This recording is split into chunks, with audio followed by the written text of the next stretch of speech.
네, 오늘도 부랴부랴 기사를 하나 추가적으로 올리려고 녹음을 하고 있습니다. 반갑습니다. 네, 지금 오늘 이제 예약 업로드된 11시 기사가 하필이면 지금 올릴 기사랑 이제 극적으로 대치되는 기사인데요. 일단은 오늘 지금 녹음 내용은 극우정당이 결국 이제 프랑스 총선에서 3위에 그쳤다는 내용입니다.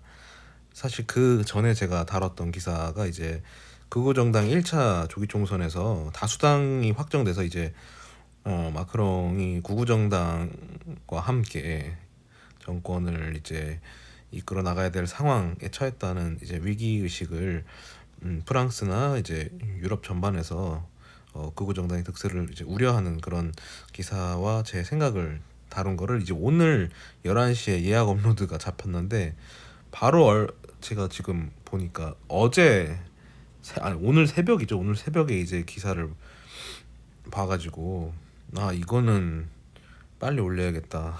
이래서 기사를 예약 업로드하는 거는 좀 위험할 수가 있습니다. 그러니까 시의성을 상실해 버리는 경우가 있어서 이래서 제가 업로드를 막 굳이 막 하루에 두세 개씩 하는 것도 기사의 시의성 때문인데 아무튼 우리의 극우정당 RN 우리 마린 르펜 김칫국 시원하게 뭐 거기는 샴페인 뭐 터뜨렸다고 표현할 수도 있겠죠. 샴페인 시원하게 터뜨렸다가 결국 씁쓸하게 뭐 사실 패한 거나 마찬가지죠. 다수당이 될 거라고 거의 확신했는데 그 오히려 너무나 확신에 찬 분위기 때문에 범여권 연합이 조성됐고 또 시민들도 극우 정당이 들어서는 안 된다라는 그런 이제 여론까지 형성돼 버린 거죠. 그런데 이제 결과적으로는 이제 극우 정당이 3위, 뭐 마크롱의 정당은 그 중간 정도. 결국 신좌파 연합, 그러니까 좌파들끼리도 이제 완전히 연합 상태로 거대한 세력을 형성해서 결국 다수당은 좌파 연합이 차지했습니다. 이 과정에서 이제 기사 내용을 통해서 안 사실은 지금 마크롱이 이제 의회를 해산하고 조기 총선을 이끌었던 점이 성공적인 전략이었다라고 기사에선 다루더라고요. 근데 제가 이제 어떤 연유에서 이제 마크롱이 그걸 택했고 그게 성공이 되었는지까지는 사실 결과만 알기 때문에 갸웃하기도 하는데 뭐 어찌됐든 결국 결과가 좋았기 때문에 조기 총선의 전략은 주요했고 문제는 이제 다수당이 없기 때문에 그러니까 과반을 차지하는 정당이 없는 상태에서 이제 국정이 운영돼야 되고 그런 마크롱의 정당은 딱 중간에 끼인 상태로 결국 지금 가장 거대한 물론 이제 3파전이긴 한데 가장 이제 의석수가 높은 곳은 많은 곳은 이제 좌파 연합이니까 좌파 연합 같은 경우는 이제 마크롱의 어떤 중도우파적인 성향에 많이 이제 긁혔었기 때문에 이번에 아주 작정하고 마크롱의 정책이나 그런 부분에 이제 반대되는 부분들을 대놓고 이제 그런 쪽으로 추진할 계획이다라고 공표하고 나섰습니다.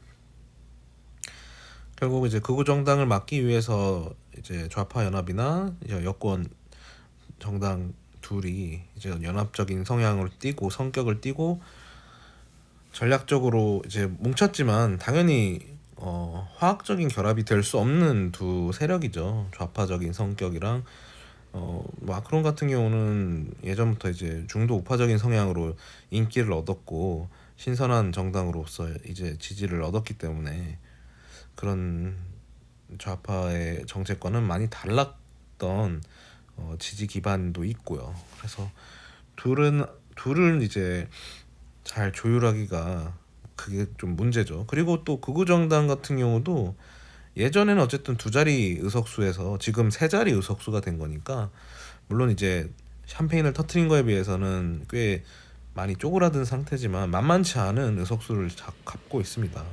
그래서 새 정당이 굉장히 고르게 분포되어 있긴 해요. 물론 그 약간의 이제 크기가 좀 차이가 있지만 이제 좌파, 이제 이제 마크롱 정당 그리고 이제 극우 정당 이런 식으로 3파전인데 이제 어쨌든 마크롱은 이 세 가지 색깔 속에서 정권을 운영해야 되는데 뭐 두 정당 모두 크게 정권을 어떻게 이제 운용하는 데 있어서 협조적인 태도를 보일 것 같지는 않죠.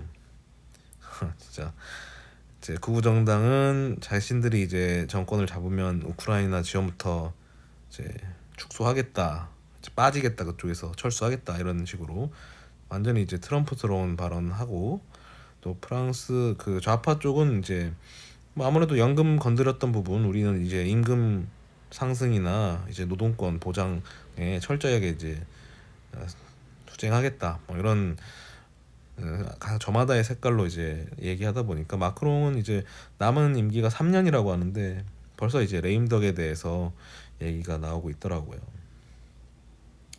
이런 거 보면은 참 마크롱이란 인물이 처음 등장했을 때 이미지가 이제 젊은 프랑스 정치인, 약간 좌파에 물들지 않고 중도 우파로서 또 신선한 새로운 정당과 함께 등장한 뭔가 차세대 프랑스 정치인으로서 뭔가 기대하는 시선이 굉장했는데, 뭐 제가 봤을 때 뭐 크게 잘못한 건 없고 항상 정치라는 게 모든 사람들을 만족할 수 있을 만한 정치를 이끌어내는 건 어려우니까 결국 마크롱 같은 경우는 제가 알고 있는 대표적인 사건은 아무래도 그 연금 정책을 밀어붙이는 과정에서 많은 이제 뭐 시위나 이런 것들을 그냥 밀어붙였던 그런 기억이 나는데, 근데 이 마크롱이 아니면 그 개혁을 밀어붙일 만한 뚝심을 발휘할 만한 사람도 없고, 그러니까 결국 모든 사람이 이제 욕을 먹을 걸 각오하면서도 그렇게 밀어붙이는 그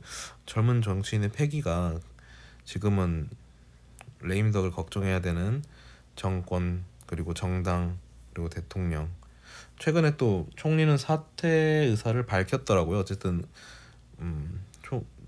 정당이 여권이 수권 정당이 되지 못한 거니까 뭐 대통령은 그대로 있지만 의회를 장악하지 못했던 점, 장악이라는 표현이 조금 너무 전쟁 서사 같은 느낌인가? 뭐 아무튼 여권 입장에서는 자신들의 이제 정당이 다수 정당이 돼야 그게 승리인데, 어쨌든 그거에 대한 총선 패배를 결국 총리는 사임하겠다고 하더라고요. 이런저런 연유로 이제 사실상 마크롱 정권이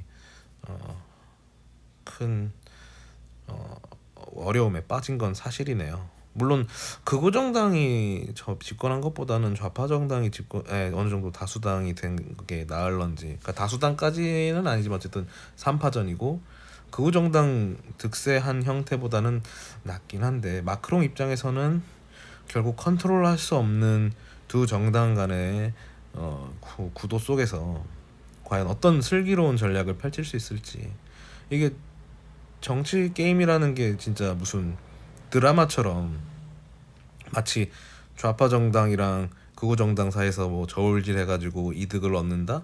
그거는 진짜 무슨 왕자의 게임이나 할 수 있는 거고, 현실 세계에서의 정치는 아무래도 더 복잡하겠죠.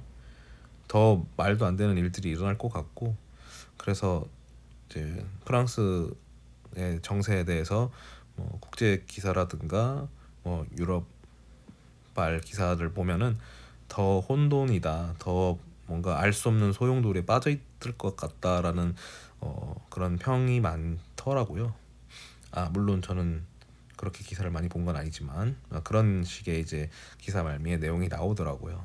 그래서 더 저는 이제 극우 정당이 집권하면 어쩌나라는 단순 고민에서 이제는 프랑스가 이 3파전에서 마크롱은 어떤 남은 임기를 보내려나, 결국 더 산 넘어 산인 느낌을 받았습니다. 뭐 제 앞가림도 못하는데 뭐 마크롱 입장까지 걱정할 건 아닌 거요. 아무튼 저는 제 유튜브 라디오 기사가 꼬이는 걸 막기 위해서 이렇게 부랴부랴 녹음을 하고야 말았습니다. 요거는 이제 그 11시에 올라갈 기사 바로 다음에 붙여서 그냥 올려버릴 계획이고요. 그냥 한 30분 간격으로 올릴까 합니다. 뭐 그렇게 뭐 보는 사람은 없겠지만 그래도 어떤 타임라인이라는 게 중요하니까 아무튼 이렇게 해봤습니다. 네, 아무튼 좋은 기사, 좋은 소재 있으면 또 녹음해 보도록 하겠습니다. 감사합니다.